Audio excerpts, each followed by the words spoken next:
The coronavirus outbreak is creating headaches for parents. They've received conflicting advice from different authorities as school returns for the year. Patrick Murrell is in Melbourne. Pat, some Victorian schools have defied directions from the Chief Medical Officer.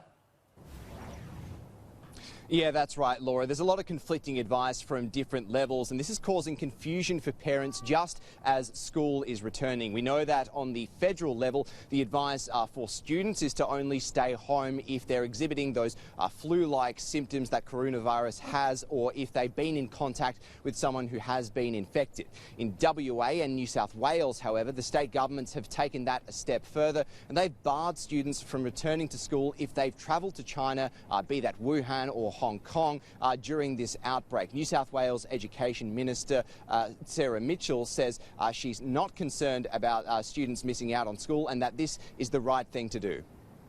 I was getting increasing information and correspondence from schools and families who were concerned about this, and we came to the view that there's no harm in going a bit further. There's no harm in going that extra precautionary step from the health advice. My understanding is the WA government has made a similar move overnight, and this is up to state governments to decide how they'd like to respond, and I do think we've made the right decision. I know it's late notice to families and we apologise for that, but we think it's the right thing to have done.